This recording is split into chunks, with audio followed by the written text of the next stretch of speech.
Hello, beautiful, brilliant black women. God is born all. I hope you are holding yourselves, your daughters, granddaughters, nieces, and goddess daughters uplifted, protected, and we've been talking about being held sacred. Okay, just a brief background about me.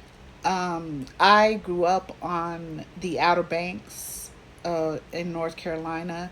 My ancestry, my family is on that side. My mother's side is Gullah Geechee.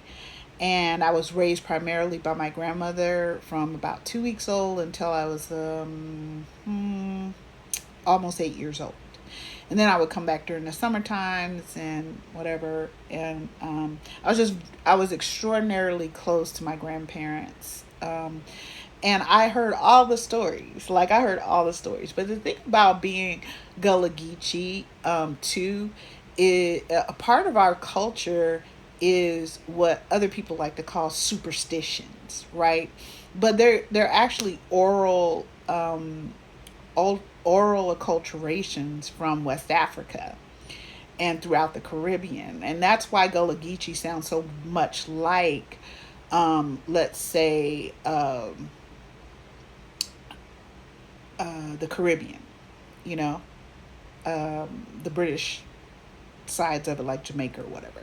So, anyway, my grandmother was very well read. She was born in 1919, and so therefore she lived throughout the Jim Crow era.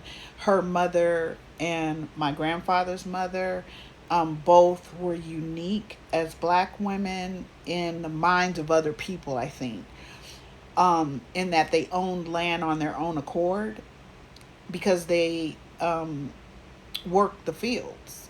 Both of those great grandmothers. The difference one was my great grandmother on my grandfather's side. He, I mean, she was healer born, okay, meaning physically healer born. So she helped with the health of the island, the people, the black people, white people too, in the island that I grew up on.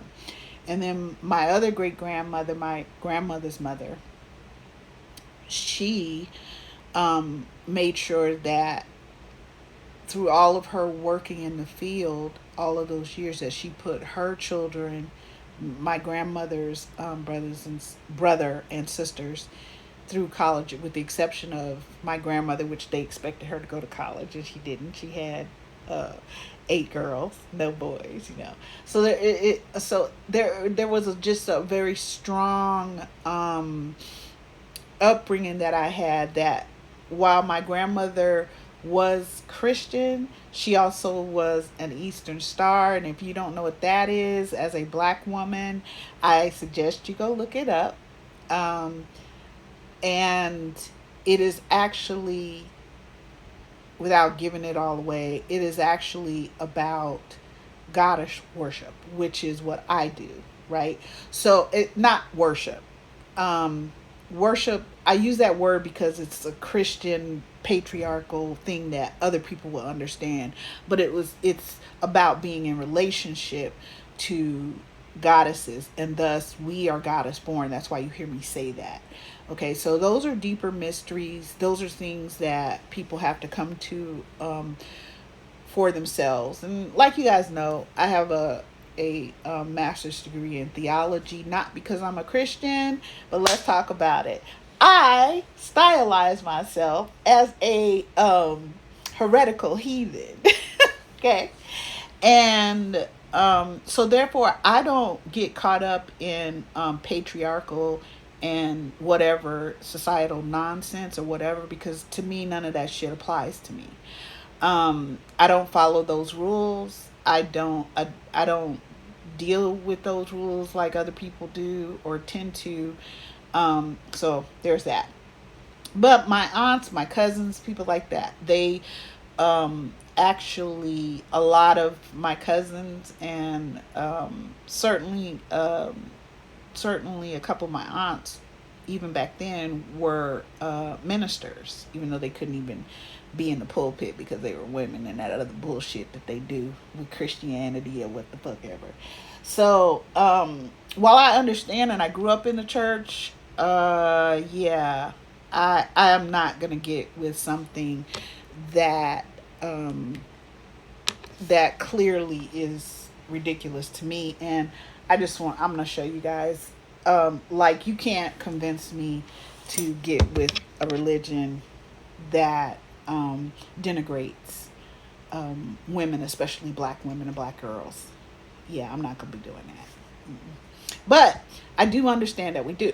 So one of my aunts, she used to talk to me all the time. She is a minister, Mom Vic, and she used to talk to me all the time, and we would have these long hair discussions because you know me, I'm a reader, right? So we had these long hair discussions, and I remember being in my 30s. This was right after I had my daughter, and she said, "You know what, Lovey Dove, I'm worried about you." And I said, "Why, Auntie?" And she said, "Because you're such a giving and caring person, and you're such a great mom. I don't. I want to make sure that you are accepting Christ, because then we can't be together in heaven, you know?" And she was very serious about that. Of course, I am very unserious about it. So I said, "You know what, Auntie? So if that's the key right there," and she was like, "What?" I said, "Yeah. So I got a big not secret. Um, I'm bidding the rule hell. I'm not going to cracker heaven or wherever. Okay, I don't even like going to family reunions with most of these fucking people." Okay, so I'm definitely not gonna be seeing you in heaven or anything. You better see me now while we in this form, because I'm not coming. Okay, and that's where I got that whole thing about, I wish people would stop telling people to go to hell. There is no room. There's no vacancy. Okay, we got new rules. All right, we're not taking people riffraff no more. Send these people to cracker heaven. I don't care if they go to fucking Dante's Inferno. I don't care if you go to Hades. Purgatory is like it's like two hells over and to your left. Okay, don't come here. Don't come to hell. We ain't doing that shit. All right, gone. But one of the things that has really marked me over the years is that we as black women have really we embrace religion because we're very spiritual beings, right? So we understood that we had to accept. That's why you would see white Jesus in everybody's living room, right? Because when the white folks came by, and they did, that's how they would know, because most black people during those times up till, I want to say, the late early 1960s, you were born at home. So white bitches would come and signify that you were a Negro, right? That's how they dealt with social work. That way you couldn't, if you had a lighter skinned child, that child could not possibly pass as a white person, because white women had come in there and declared them a Negro because your mama was one. Okay, so I have a real problem with accepting a religion or a whatever, when this is what we've dealt with as black women. Now, I know you all know probably the story of Mary Turner, but this is actually Laura Nelson. And she was killed in 1911 in Oklahoma. And what I want to tell us is, as black women, that we forget the reason that we were lynched was because we were trying to save black men. That's what she was doing. That's what Mary Turner was doing. They were standing up for black men, and they were lynched for it. And nobody gives a fuck. So I want us to start to really care and understand how we got here. I love you, black woman.